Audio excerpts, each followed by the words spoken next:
was coming from somewhere, going somewhere, and they were the hotel group, and I said, is it okay if I come in a couple of days early instead of going home to the East Coast? And they said, sure.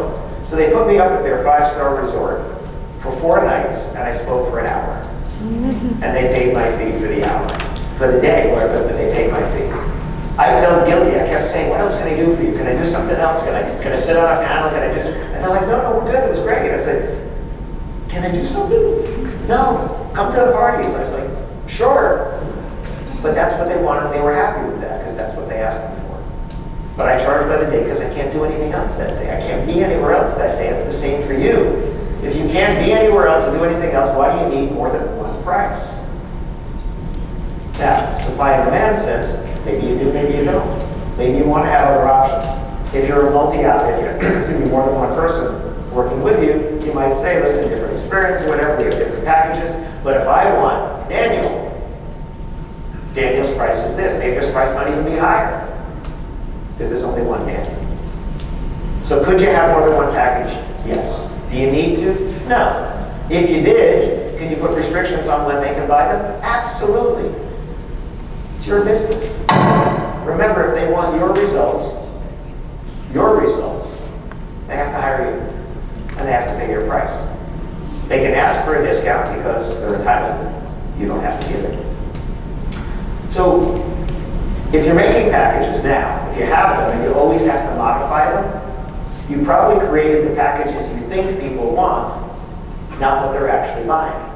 So when I'm helping people create packages, what I do is I take their a la carte stuff and I put it on a spreadsheet and put on my left brain analytical hat and say it's Excel time.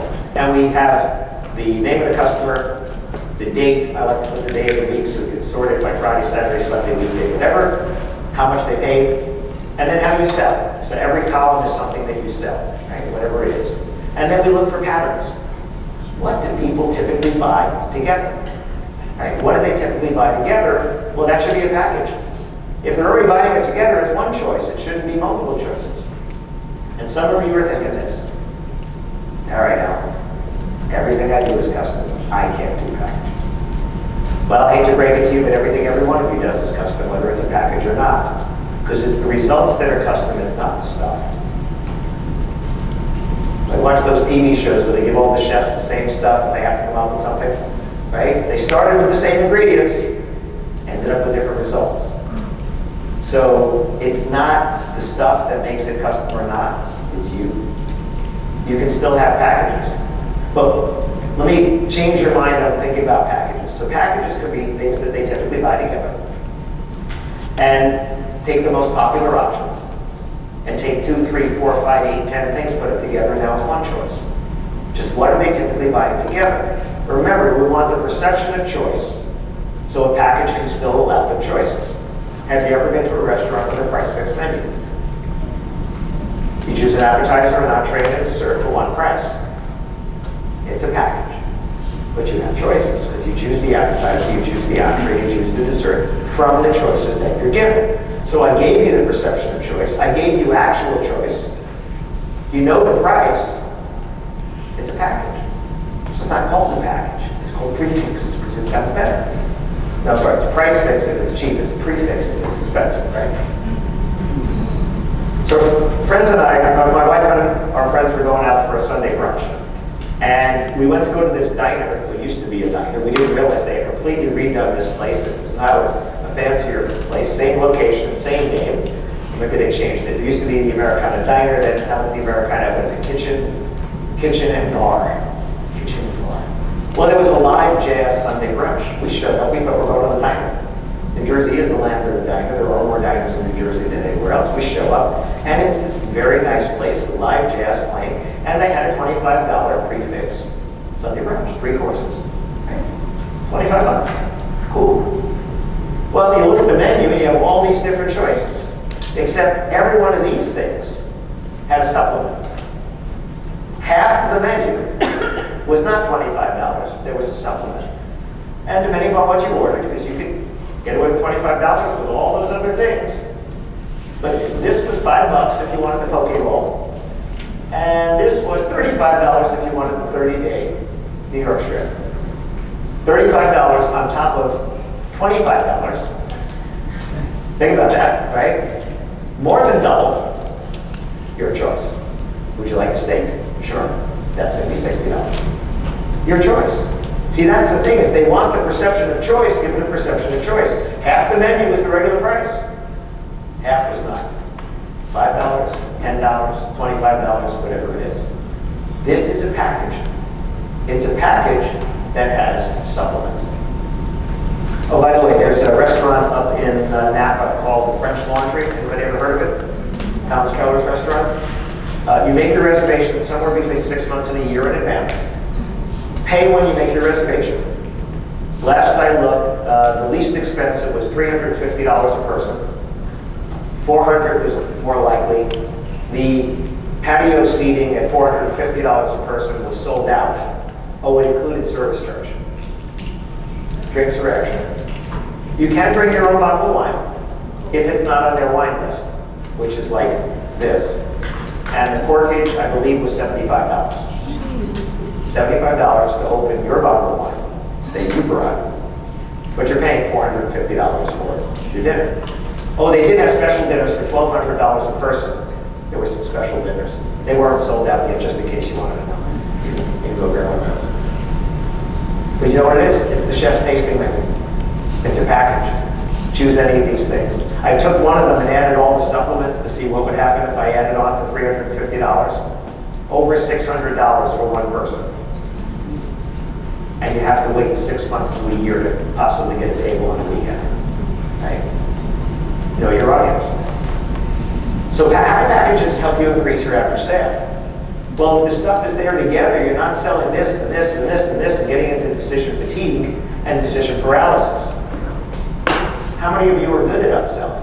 How many of you say you're good at upselling? All right, I got some hands. Good. Those of you that didn't raise your hands, packages are your friend. Because what if you could just sell it up front? Instead of having to sell it on the back end, what if you just sold it up front? The beauty of the wedding is, and mitzvahs, and quinceañs, and most events are not next week. They're months, a year or more away. Or mitzvahs, 2 years away. Quinceañs, right? The kid's going to turn 15 no matter what in 2 years.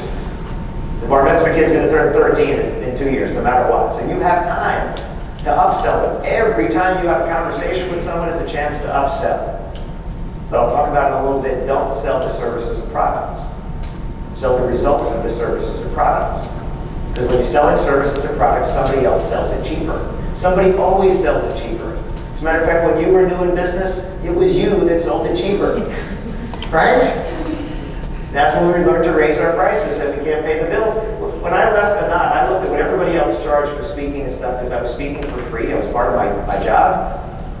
And I looked at what everybody else charged, and I charged what I thought was a lot more. At the end of my first year, I looked at the top line, and I was like, yeah, pretty good for a first year top line. And I looked at the bottom line and said, crap, that's not good. Because I underestimated the expenses and all the other things there. My price today versus 2012 is 5 times what it was back then. 5 times. And you know what? Every time you raise your price, the people that weren't going to pay your old price, they won't pay the new price. But the people that would pay the old price might pay the new price because they see the value in hiring you. So should you put your pricing on your website? And this came up before. Pricing, no pricing on the website. I told you I was going to address this. According to Triple C, millennials are savvy. The best way to communicate with them is by being transparent and authentic. I don't think that's a millennial thing. I think that's a human thing. Transparency and authenticity. Sharing services and pricing upfront on your website or online marketplace listing will attract more of the right customers. You want more of the right customers? When you're a customer, are you looking for pricing? Why would we expect any different from our customers? Right? So, my podcast, by the way, anyone that has pricing in it, they're some of the top watched, listened to episodes. Every time I talk about pricing, people are like, was it E.F. Hutton? If any of you are old enough to remember the E.F. Hutton commercial? So, 4 ways to talk about pricing. On your website, in your marketing pieces, in a conversation you're having, in writing, on the phone, in person, whatever you do. I'm going to give you 4 ways to talk about price. There are only 4 ways. 1, no price. No price on the website, no price on the brochure, no price anywhere. What does that do for you? What does that encourages all inquirers. You don't have a price, you're encouraging them to reach out. That's what I said earlier. You put a picture of a beautiful wedding, or multiple pictures of beautiful weddings, no prices, just like Instagram and Pinterest and all that. They don't know what it costs, so they reach out and they say, hey, Kathy, I want that. And you're like, your whole budget is that centerpiece right there, right? But they don't know that. But it also can have people pass you by because of the lack of transparency and say, well, I have no idea what this is, so I'm going to go look for somebody that does tell me. And you've done that and I've done that. You've looked for things like, can you give me an idea? I've never shopped for this before. How much is this? No price, go to the next site, right? It's a human nature thing. So on the one hand, it gets your inquiries you might not supposed to be getting. On the other hand, you don't get the inquiries you should because they can't afford you, they just don't know